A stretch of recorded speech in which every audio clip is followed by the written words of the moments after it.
Terima kasih. Assalamualaikum warahmatullahi wabarakatuh. Waalaikumsalam warahmatullahi wabarakatuh. Selamat pagi Bapak Ibu Guru SD Negeri 4 Lampung.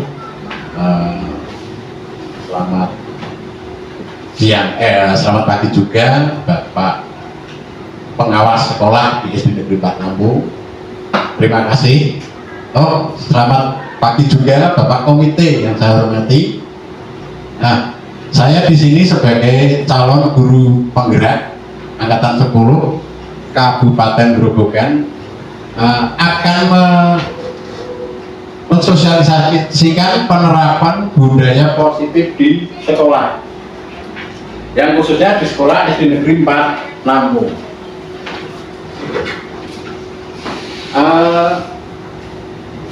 Apa toh itu penerapan budaya positif? Yang dimaksud budaya positif itu adalah nilai-nilai keyakinan atau pembiasaan yang dapat berkembang menjadi tumbuh kembang anak, yang anak memiliki jiwa kritis, memiliki rasa tanggung jawab, dan memiliki penerapan yang tertata secara berkala, secara teratur. Jadi anak itu, kita belajar itu berpusat kepada anak. Itu jelas itu bahwa anak itu memiliki pembiasaan positif, mulai dari lingkungan rumah, lingkungan sekolahan, tingkah laku dan perilaku anak di setiap harinya. Nah, penerapan budaya positif di sekolah, kita menuju penerapan budaya di sekolah. Kenapa toh kok kita tuh menggunakan budaya, si anak kok diberi kebebasan atau budaya positif di sekolah? Itu bertujuan untuk apa toh?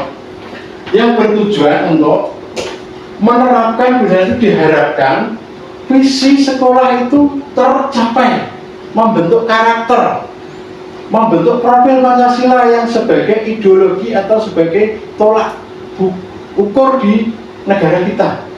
Nah, semuanya itu tertuang pada budaya positif yang ada sekolah.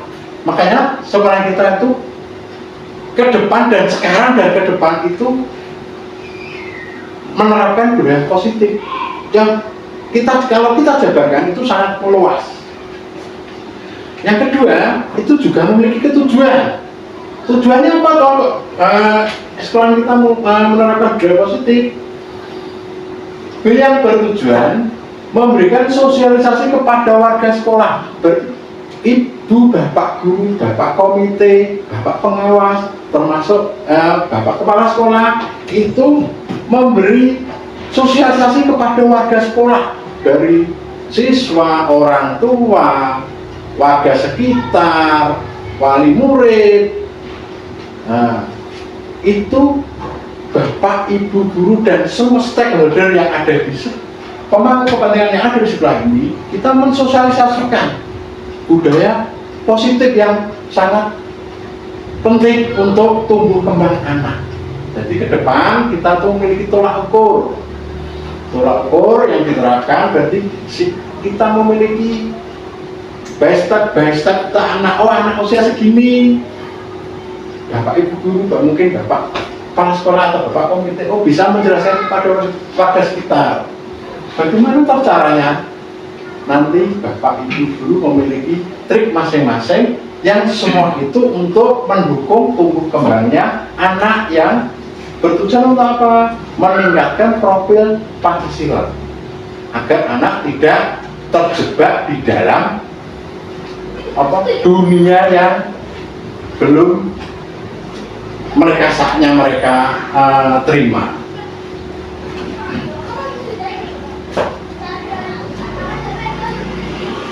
Nah, tahapan penerapan budaya positif di sekolah kita ini, rekan-rekan, kita juga membutuh dukungan, mulai dari semua ya, tadi sudah saya jelaskan, mulai dari orang tua, dari sekolah, dari pemerintah, dari pemangku kepentingan, tokoh agama, dan lain-lain, termasuk wali murid. Yang utama itu siswa itu sendiri, guru itu sendiri, dan semua warga sekolah itu sangat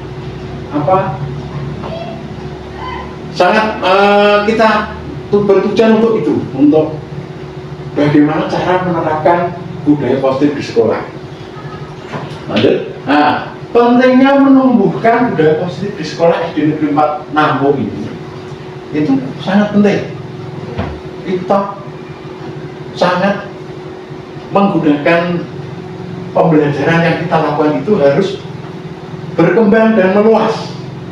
Nah, ada filosofi Ki Hajar Dewantara mengatakan ngaso sung tulodo, yang artinya atau yang artinya itu kita itu membimbing, kita itu mengarahkan. Nah, Ki Hajar Dewantara juga memiliki tujuan, memiliki filosofi yang memiliki tujuan pendidikan. Yang tujuan pendidikan adalah menuntut segala kodrat manusia atau memanusiakan manusia. Jadi Ki Hajar Dewantara itu dulu dia punya filosofi itu yang sangat hebat sekali. Intinya dia memanusiakan manusia supaya apa? Manusia itu punya harkat, punya martabat, punya kesamaan gender. Nah, kita sebagai guru atau pamong pendidikan itu wajib berkewajiban untuk meneruskan cita-cita itu, untuk mendidik siswa-siswa itu agar sesuai dengan filosofi Ki Hajar Dewantara yang bertujuan adalah profil Pancasila, atau yang bertujuan untuk membesarkan, memanusiakan, untuk memberikan jembatan. Nah, kita sebagai guru itu sebagai leader, sebagai manajer pendidikan, sebagai penguat, sebagai jembatan untuk menuntun anak menuju cita-cita yang akan diraih nanti. Untuk pembelajaran diterapkan dan dapat yang dilaksanakan. Pentingnya satu, dan pasti itu satu, pentingnya memahami dan menerapkan budaya positif di sekolah. Apa toh pentingnya kita harus memahami, menerapkan budaya positif di sekolah? Banyak sekali di sini. Contoh-contohnya di sini, warga-warga sekitar sini kita memberi pendekatan bagaimana toh agar pendidikan di desa ini, di desa terpencil ini maju, agar tidak kalah dengan dari desa-desa yang sifatnya di kekotaan, ke pinggir-pinggir kota, agar kita itu lebih, bahkan kita bisa mencari potensi. Apa toh? Yang kedua, pentingnya membuat kelas impian dan keyakinan kelas. Kita sebagai guru itu wajib dan tidak boleh ditawar. Kita harus membuat kelas impian. Kelas impian bukan berarti cita-cita kita dapat anak, atau misalkan dia cita-cita yang jadi dokter, langsung kita ya udah kamu jadi dokter. Enggak, tidak seperti itu. Maksudnya di sini, impian anak itu nyaman, dia merasa terlindungi, anak itu merasa memiliki, dia merasa keluarganya ada di sekolah, dia memiliki mimpi-mimpi besar. Itu kita wajib itu pupuk dari dalam kelas. Caranya bagaimana, Pak? Caranya kita berdekatan dengan siswa, kita saling menyapa, kita dekat, ada senyum sapa, dan kita wajib sebagai orang tua, karena kita sudah kodrat kita sebagai guru, suka nggak suka, mau nggak mau, kita tetap mengantarkan si anak itu agar bahagia di dalam kelas. Yang kedua, misalkan dia punya masalah dari rumah, kita dapat menguraikan di kelas. Dia punya masalah tentang pembelajaran, kita dapat menguraikan, minimal kita dapat memberi masukan yang bersifat memberi penguatan psikis, mental, membuat si anak bahagia. Yang ketiga, yang lanjut kembali lagi, Mas. Nah, yang ketiga, kita memperbaiki praktek kedisiplinan anak melalui penerapan segitiga restorasi itu yang didukung dari semua warga sekolah. Itu kita wajib memiliki 3 restorasi. Semua kita harus mewujudkan budaya-budaya positif di lingkungan sekolah ini. Maksudnya di sini kita memperbaiki, sebelum kita memperbaiki kepada orang lain, diri kita itu kita perbaiki dulu. Nah, seperti itu. Apa yang salah, apa yang kurang tepat, itu kita mulai dari diri kita sendiri. Nah, bahasa karyanya itu refleksi. Lanjut Mas. Nah, hasil dari aksi nyata setelah saya melakukan yang saya sosialisasikan seperti itu, ternyata hasilnya itu kepala sekolah dan para guru itu menyambut antusias. Nah, mereka mendapat pemahaman baru tentang budaya positif. Setelah saya tadi kemarin itu membuat karya-karya yang membuat pendekatan padan dengan segitiga restorasi itu, ternyata Bapak Ibu guru, Bapak Kepala Sekolah, semua yang ada di sekolah itu sangat antusias. Maksudnya seperti itu.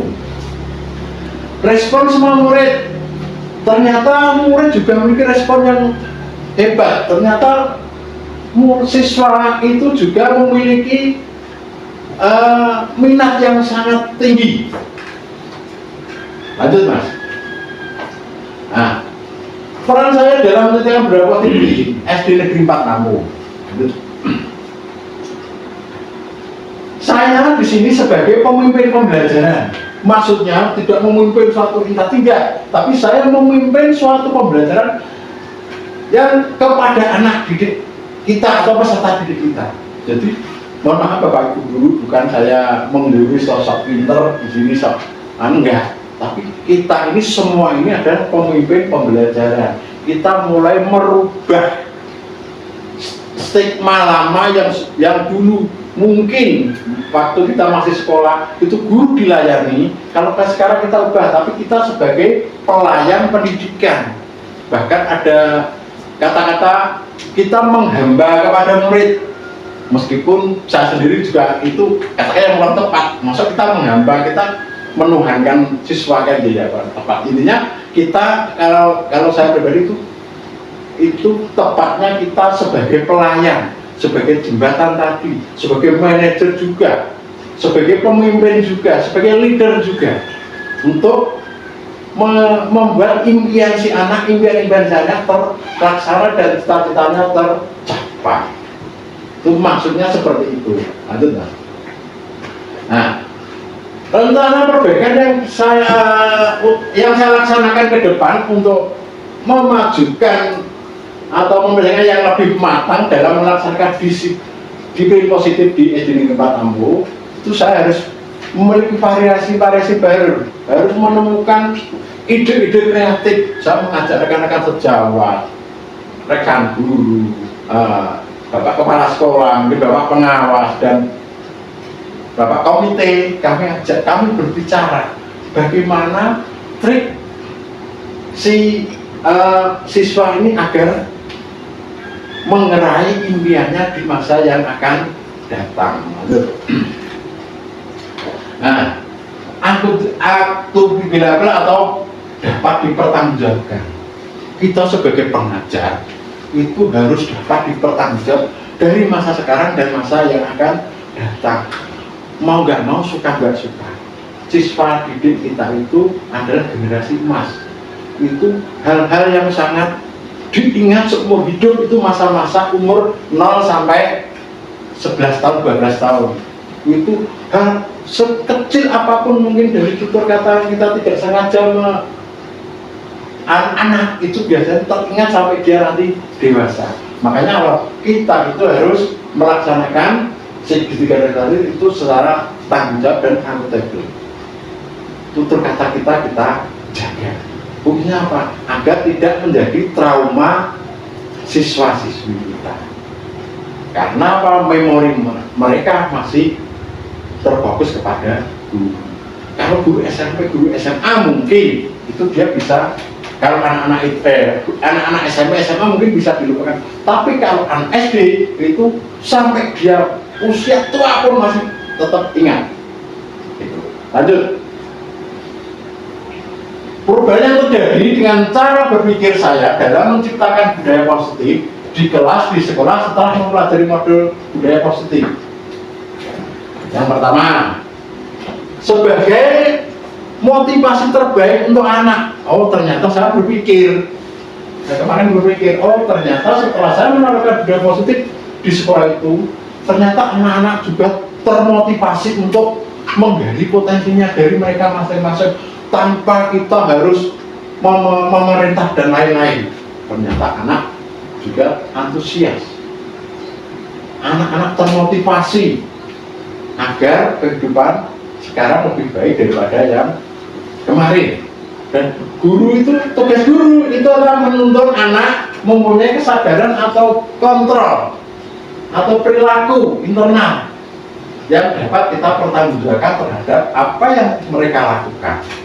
Suka nggak suka, kita sebagai guru itu juga sebagai posisi kontrol. Bosok kasare, bosok daerah kita, bahasa Jawanya itu kita sebagai apa?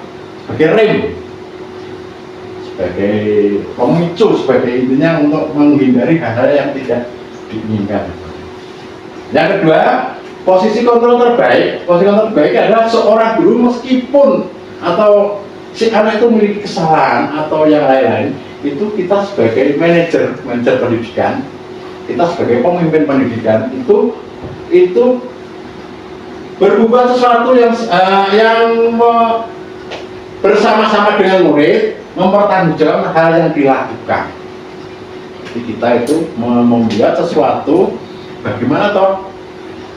Saya sudah tahu ini salah, tapi agar tidak terulang lagi dan ke depan tidak menyinggung lagi dan ke depan tidak diulang lagi, si anak itu tetap berjalan dengan baik. Lanjut.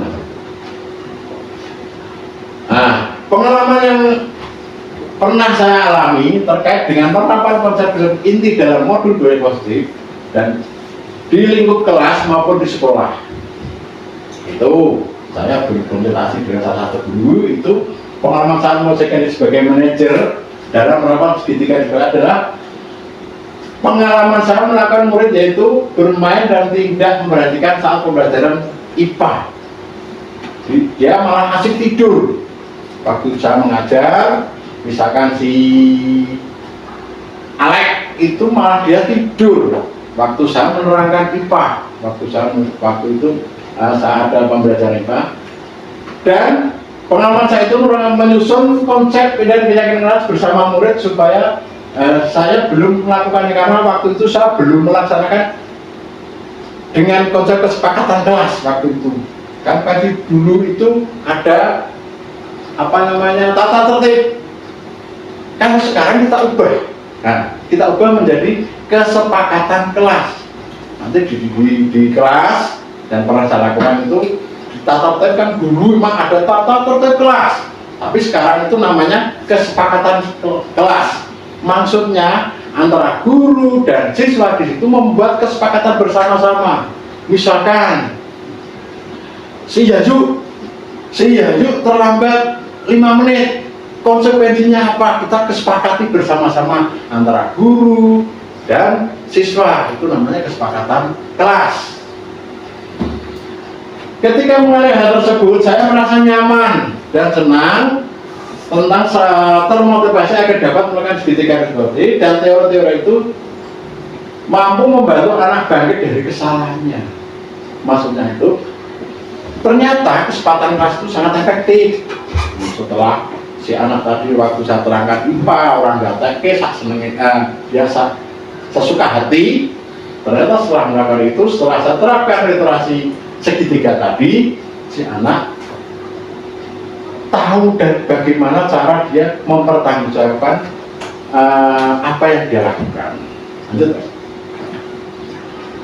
Hal-hal yang baik yang sudah saya lakukan dan perlu diperbaiki menurut saya pribadi, saya Hal baik yang sudah saya lakukan adalah saya berusaha menjadi tauladan bagi murid dulu. Saya tidak berani berbicara ke sana kemari kalau saya belum bisa menjadi teladan sebagai contoh siswa dulu. Saya dalam menerapkan budaya positif di sekolah. Yang kedua, saya juga berusaha memposisikan diri saya sebagai manajer pendidikan dalam menerapkan segitiga resolusi. Maksudnya di sini, setelah saya berusaha dan saya lakukan beberapa, ternyata hal yang baik yang sudah saya lakukan, saya melakukan itu ternyata juga berjalan dengan baik. Yang tiga, hal yang perlu saya perbaiki adalah saya harus refleksi dan evaluasi apapun yang saya lakukan, apapun yang saya tetap merefleksi agar ke depan mana yang baik, mana yang perlu saya perbaiki, dan mana yang perlu saya tingkatkan. Saya ke depan memiliki tujuan yang terarah. Lanjut, Mas. Posisi kontrol saya di sini. Sebelum mempelajari modul ini, posisi kontrol saya sering saya pakai adalah satu, saya suka menghukum. Mungkin saya suka membentak-bentak siswa. Hei, kamu kenapa tidak membersihkan lingkungan? Kamu tanggung jawab begini. Sebenarnya itu sebenarnya untuk menjadikan trauma anak. Ternyata setelah saya mempelajari, oh ternyata yang saya lakukan kemarin itu salah. Ternyata yang benar, saya juga harus memiliki kedekatan. Sebagai contoh begini, kemarin saya misalkan si Rizka bilang, oh kita kesepakatannya kelas bagaimana, tugas kamu misalkan menyapu toh setiap hari Senin, kita kesepakatannya bagaimana, ayo. Ternyata setelah kita berbicara dan dari hati ke hati, ternyata si anak itu malah memiliki rasa tanggung jawab. Sebagai manajer, ketika mengalami hal tersebut, setelah saya terurai tadi, ketika itu mengalami, saya merasa nyaman, merasa senang, tentang termotivasi agar pendidikan di SD Negeri 4 itu memiliki kemampuan lebih.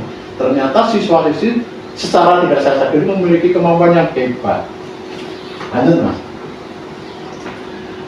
Penerapan resolusi sebelum memahami modul. Sebelum mulai modul ini, saya pernah melakukan tahapan dari segitiga resolusi, yaitu mencoba identitas. Tahapan kedua itu validasi tindakan yang salah. Saya memperpraktekkan hal yang memberikan, yang cenderung tadi menghukum, mengejas si anak dengan kemampuannya. Ternyata saya keliru.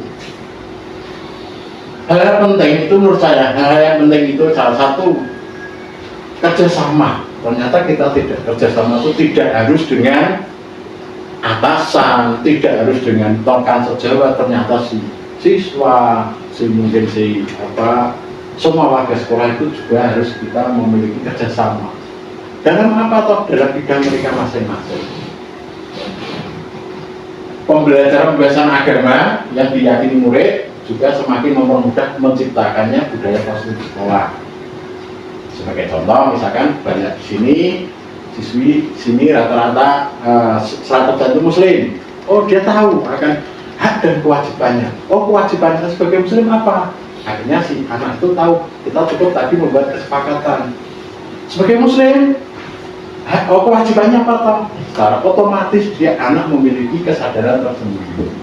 Lanjut, Mas.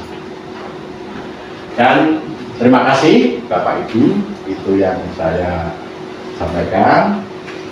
Terima kasih. Mungkin ada hal-hal yang kurang tepat atau mengganjal, Bapak Ibu kita bisa sharing-sharing. Mungkin dari Bapak Ibu guru, Bapak kepala sekolah atau Bapak komite, jadi mungkin punya ide kreatif untuk memberi masukan pada saya. Monggo Pak dan Mas, silakan. Oke, terima kasih. Sampun memberi motivasi dan memberi semangat kami sebagai guru calon pemuda. Semoga ke depan Bapak Ibu guru lebih membudayakan positif ke semua warga sekolah. agar pendidikan kita lebih baik daripada hari ini. Ke depan anak-anak bisa meraih mimpi, bisa meraih cita-citanya ke depan dan yang masa akan datang. Terima kasih atas waktu yang Bapak Ibu berikan. Semoga pengalaman saya ini dapat bermanfaat, semoga dapat menjadi ilmu yang saya dapatkan. Terima kasih. Cukup sekian. Saya ucapkan wassalam. Assalamualaikum warahmatullahi wabarakatuh. Waalaikumsalam warahmatullahi wabarakatuh.